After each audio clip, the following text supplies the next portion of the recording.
Nós finalizamos semana passada, irmãos, uma série dos 12 discípulos.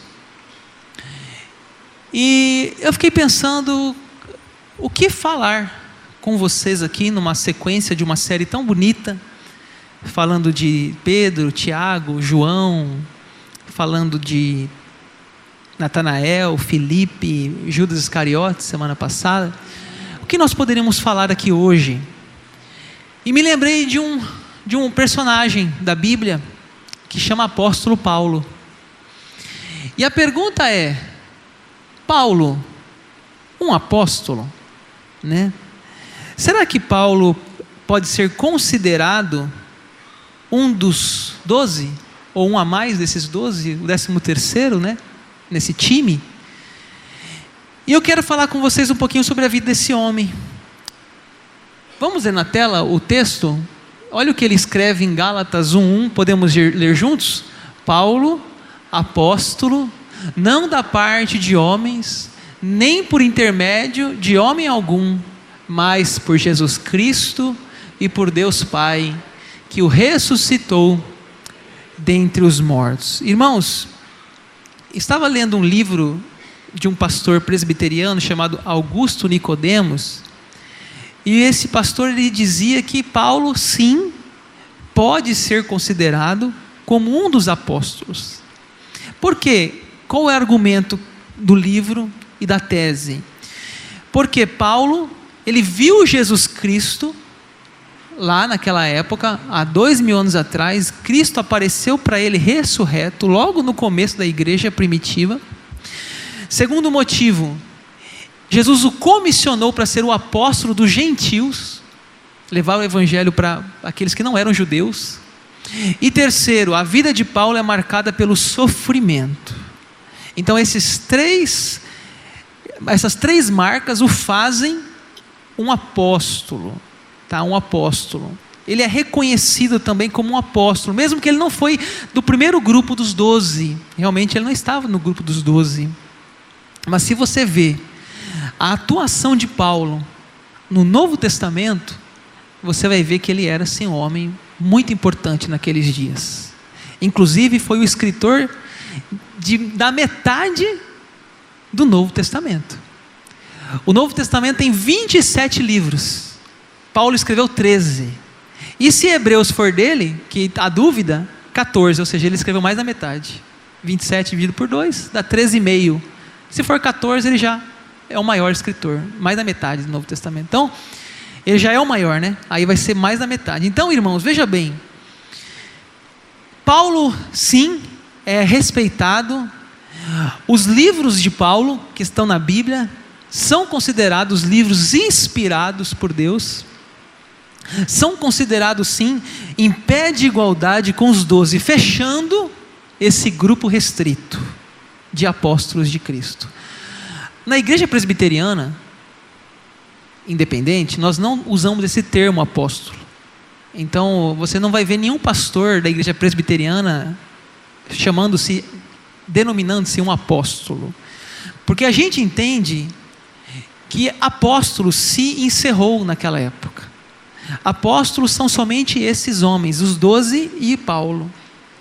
Não tem mais. O resto é tudo segunda categoria, inclusive eu e o resto. É tudo pastor, né? Apóstolo, ninguém chega mais nesse grau, nessa superioridade que os discípulos tiveram de conviver com Cristo e escrever a Bíblia. Então os demais, um Billy Graham da vida, quem for, é pastor. Todos são pastores. Apóstolos é somente esse grupo, esses grupos fechado, restrito, né, que viram Jesus Cristo pessoalmente e escreveram o que viram e contribuíram com a evangelização inicial da igreja cristã. Então hoje eu quero falar sobre Paulo com vocês, tá? Eu quero trazer mais essa biografia. Já falamos de Pedro, falamos de João, de Tiago, de Mateus, tantos homens importantes, e hoje eu quero mais uma semana e aqui fecho falando de Paulo, porque é uma pessoa tão importante, né? Tão importante. Paulo, né? A vida de Paulo. Gente, olha, sem sombra de dúvida, Paulo, ele foi o maior teólogo, o maior evangelista da história do cristianismo. Não há outro.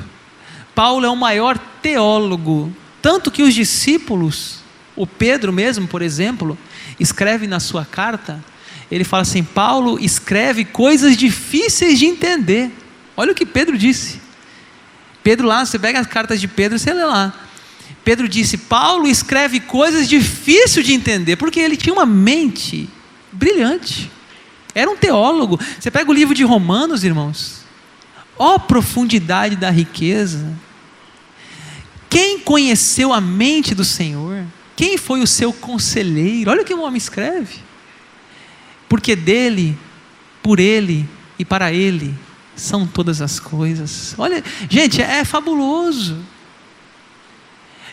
O grande teólogo, o apóstolo Paulo, merece a nossa atenção, o nosso conhecimento, saber da sua história. Talvez tem pessoas aqui que não conhecem Paulo. Tem pessoas aqui talvez que não sabem nada de Paulo. E é importante a gente conhecer essa história tão bonita, essa biografia da Bíblia, a vida de Paulo.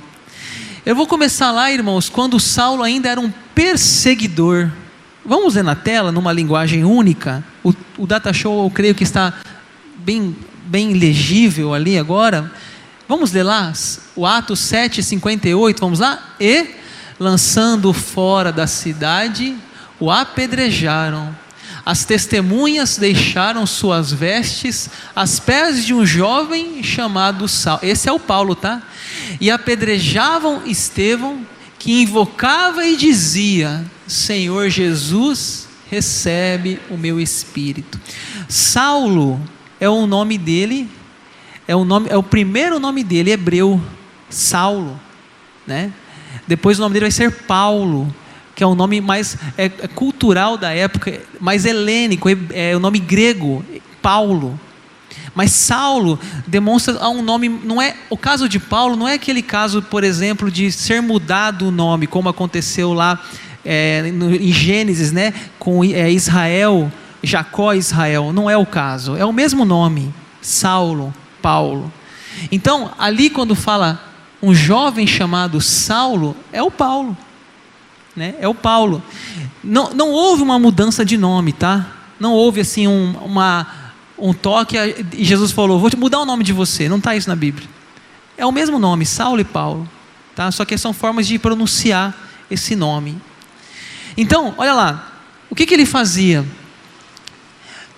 Ele, lançando fora a cidade, o apedrejaram. No caso, apedrejaram Estevão. E as testemunhas deixaram suas vestes aos pés de um jovem. Veja que ele era tipo um líder.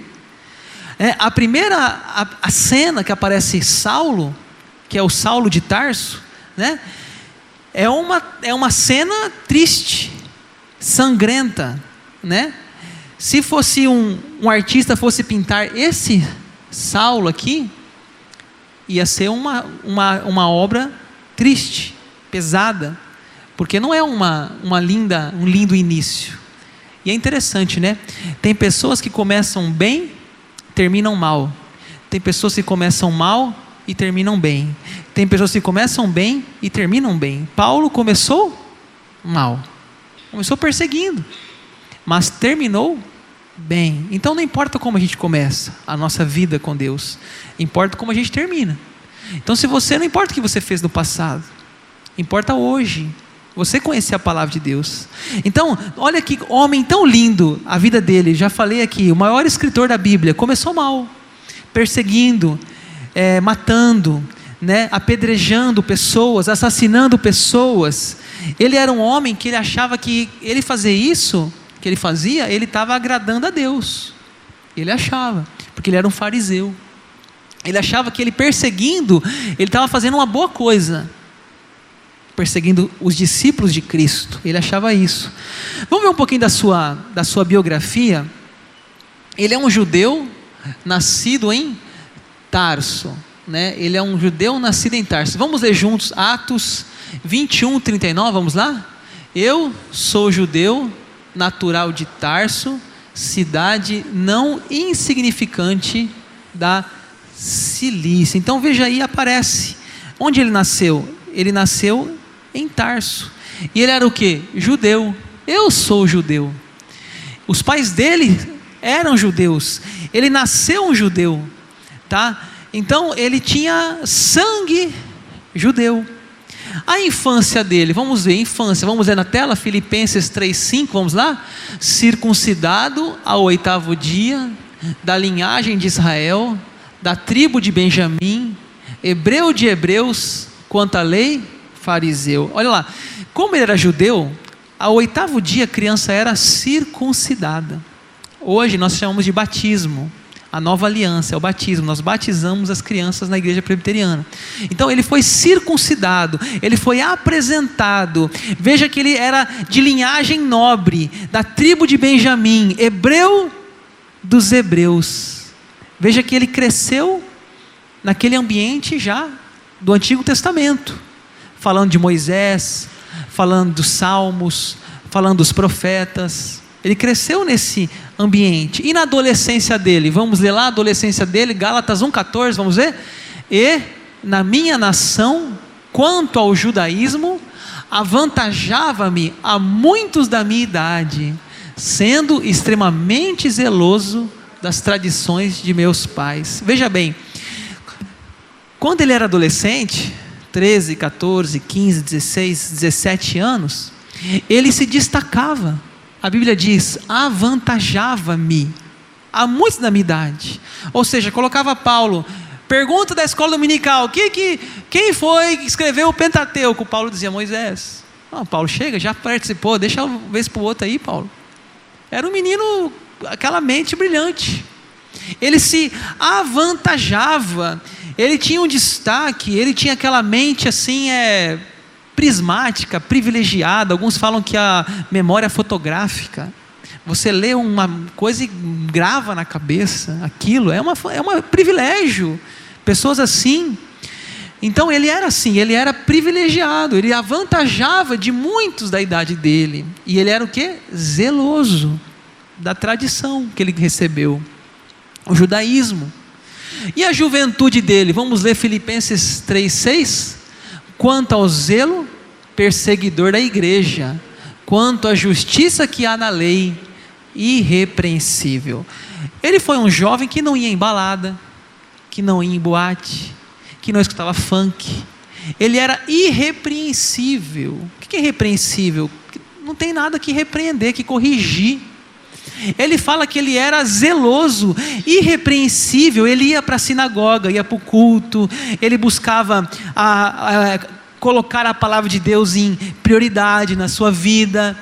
E diz a Bíblia que ele cresceu aos pés de Gamaliel, que era na época uma pessoa muito capacitada, muito conhecida. E Paulo aprendeu com Gamaliel a arte da retórica, a arte de fazer perguntas e respostas. Por isso você vê, quando você lê as cartas dele, tem algumas cartas até difíceis de você entender, porque ele faz perguntas. Ele fala assim, por acaso você vai, onde abundou o pecado, superabundou a graça? Ele faz perguntas, mas já sabe a resposta. Ele aprendeu a arte da pergunta-resposta, de você poder usar a sua inteligência para convencer aquela pessoa que está discutindo com você. E sabe qual que era o sonho de Paulo? Era ser um membro do Sinédrio, que o Sinédrio era o tribunal dos judeus. Vamos dizer que era o STF hoje para os que gostam de direito, né? Era o Supremo Tribunal Religioso da época. Só os melhores, só os mais capacitados chegavam nesse lugar. Era o sonho dele, fazer parte do Sinédrio, do Tribunal Supremo dos Judeus, né? Que foi o tribunal que condenou Jesus Cristo à morte, à crucificação. E adulto, né? Adulto, irmãos, Paulo chegava a citar filósofos. Ele citou um filósofo chamado Epimênides na carta de Tito. Ele citava, ele conhecia a filosofia da época. Ele discute filosofia com pessoas na mesma altura, mesma linguagem. Era um homem muito privilegiado na sua mente. Vamos lembrar então o contexto, né? Os primeiros dias da igreja cristã. Irmãos, para Paulo, vamos dizer Saulo, para Saulo, Jesus Cristo, irmãos, era algo extremamente complicado de entender. Por quê? Porque eles esperavam o Messias, sim, até hoje eles esperam, os judeus, mas eles esperavam um judeu, um Messias, tipo um Davi, um homem que fosse assim, meio que retomar a cidade de Jerusalém, um homem que fosse colocar o crescimento bélico, financeiro, econômico, um homem que fosse trazer crescimento e proteção às suas fronteiras. Aí vem Jesus Cristo, entra em Jerusalém montado num jumento, simples, pregando o amor. Bem-aventurado os puros, bem-aventurados os pacificadores, quem quiser me seguir, tome a sua cruz e siga-me. Gente, aquilo ali foi estranho para eles. Eles não viam Jesus aquilo em Jesus, eles queriam um outro Cristo, um outro Messias. Então, por isso que eles perseguiam Jesus, porque eles achavam que Jesus blasfemava. O que é blasfemar? É abusar da linguagem de Deus, é falar que você é Deus, isso é blasfêmia. Eles falavam que Jesus era um falso profeta, e por isso que eles mataram Jesus Cristo, crucificaram Jesus Cristo, achando que fizeram bem, né? Achando que fizeram bem. A violência de Saulo, né? A violência de Saulo, Atos 8, 1 a 3, vamos ver aí como que Paulo era violento. Vamos ler juntos essa passagem, vamos lá? E Saulo consentia na sua morte. Naquele dia levantou-se grande perseguição contra a igreja em Jerusalém, e todos, exceto os apóstolos, foram dispersos pelas regiões da Judéia e Samaria. Alguns homens piedosos sepultaram Estevão e fizeram um grande pranto sobre ele. Saulo, porém, assolava a igreja, entrando pelas casas e arrastando homens e mulheres, encerrava-os no cárcere. Ô Bruno, presta o relógio para mim, Bruno, presta o relógio para mim, eu estou sem relógio aqui. Então veja bem, olha a violência que Paulo cometia, né? Ele era um homem violento. Aqui o finalzinho fala, ele assolava a igreja, entrava nas casas, arrastava homens e mulheres e encerrava-os no cárcere, né?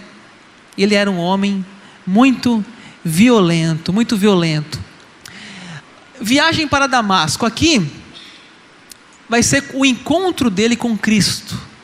Vamos ler o texto lá, Atos 9, 1 a 2, vamos lá? Saulo, respirando ainda ameaças e morte contra os discípulos do Senhor, dirigiu-se ao sumo sacerdote e lhe pediu cartas para as sinagogas de Damasco, a fim de que, caso achasse alguns que eram do caminho, assim homens como mulheres, os levasse preso para Jerusalém. Então veja bem, Saulo, olha o que ele fazia, respirava ameaças, ainda respirando ameaças e morte, né? Porque Damasco, irmãos, Damasco ficava a 160 quilômetros de Jerusalém, ou seja, era um lugar distante. Ele foi para um lugar bem distante, perseguindo, correndo atrás dos crentes, colocando na prisão. Ele fala ali o texto que ele perseguia homens e mulheres, levava preso. O versículo 2 fala que pedia cartas. Ele ia em nome da lei, ele chegava com a lei em suas mãos, ele tinha autoridade, legalidade, oficialidade para prender as pessoas. Veja isso, quem era esse homem. E aí vai ser um encontro com Cristo. É um encontro com Cristo. Capítulo 9, vamos ler lá o versículo 3. Seguindo ele, estrada fora, ao aproximar-se de Damasco, subitamente uma luz do céu brilhou ao seu redor, e caindo por terra, ouviu uma voz que lhe dizia: Saulo, Saulo, por que me persegues? Ele perguntou: quem és tu, Senhor? E a resposta foi: eu sou Jesus, a quem tu persegues. Irmãos, aqui há o encontro dele com Jesus. Esse homem, ele está indo caminho de Damasco, está buscando prender pessoas. Jesus aparece para ele. E é interessante que Jesus conhece o nome dele, né? Saulo, Saulo, por que você me persegue, Saulo? Ele tem uma revelação, uma visão, ele tem uma luz. E Paulo pergunta: quem és tu? Quem és tu? E a resposta é: eu sou Jesus. Irmãos, aqui há uma mudança na vida de Paulo. Aquele que antes perseguia, aquele que antes matava, prendia, a vida dele é tocada, a vida dele é mudada, a vida dele é transformada. Paulo é um exemplo, irmãos, de que todas as pessoas podem ter uma segunda chance. A vida de Paulo é um exemplo que qualquer pessoa pode mudar de vida. A vida de Paulo é um exemplo que Deus usa quem Ele quer, inclusive aquele que perseguia os crentes. É uma linda história, é um lindo testemunho. Irmãos, eu vou precisar ir para o final, porque nós temos a ceia. Eu preparei algumas coisas ainda que eu vou passar para frente, não vou ter tempo de falar.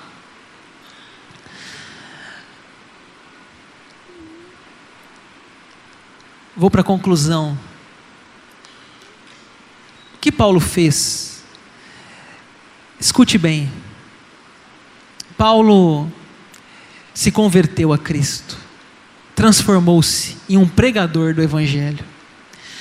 Em vez de perseguir os crentes, Paulo agora ele promove a fé.